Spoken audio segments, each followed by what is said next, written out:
Inilah cara termudah pindah tanam bibit cabai. Dan kalau kalian ikuti cara ini, insya Allah tanaman cabai kalian bisa lebih cepat tumbuh. Hai, assalamualaikum guys. See you again with my daily vlog. Hello everyone. Kira-kira bibit cabai ini sudah berapa hari ya setelah disemai? I don't know, I'm forget. Kalau tidak salah sudah lebih dari 1 bulan ya. Karena bibit cabai ini sudah saya semai sebelum pulang kampung. Dan saya sudah pulang kampung 3 minggu yang lalu.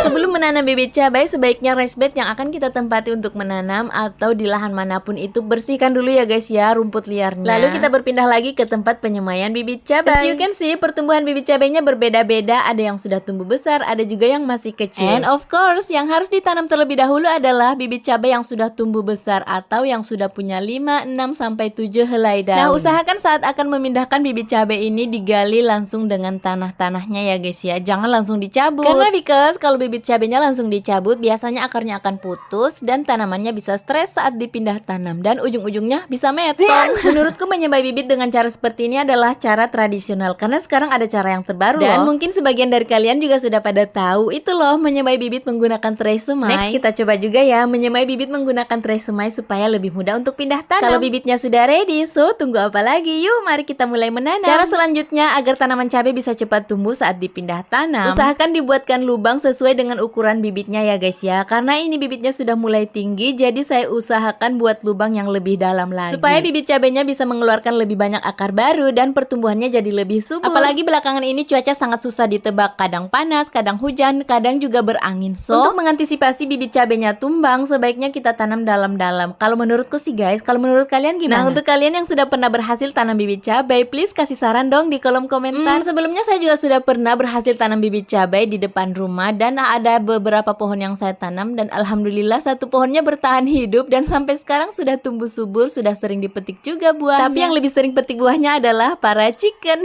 Iya, posisinya saat saya menanam bibit cabai ini adalah masih pagi hari. Jadi agar tanamanku tidak stres, sebaiknya saya pasangkan pelindung dari batang pisang seperti ini. Walaupun sebenarnya saat saya menanam bibit cabai ini cuacanya masih mendung, tapi siapa yang bisa tebak nanti kalau tiba-tiba panasnya pol, jadi tanamannya bisa stres, layu dan mati. Aduh, jangan sampai ya guys ya. Dan setelah dipindah tanam juga tanaman cabainya saya tidak siram karena ini tanahnya masih lembab efek hujan semalam. Nah, kalau di tempat kalian lagi musim kemarau, sebaiknya setelah menanam langsung disiram ya guys. Pokoknya kalau kalian ikuti semua step by step yang saya lakukan saat memindah tanam, insya Allah tanaman kalian juga akan tetap tumbuh subur. And kalau masih ada penjelasanku yang kurang jelas dan kalian masih bingung, silahkan tanyakan di kolom komentar aja ya. Atau mungkin kalian juga punya cara yang berbeda dengan yang saya lakukan, boleh dong di share. And finally, tanam cabai sudah selesai dan kita lihat hasilnya seperti ini. Jadi lebih rapi kan? Nah, kalau menurut kalian video ini bermanfaat, silahkan di share dan saya ucapkan terima kasih untuk kalian yang sudah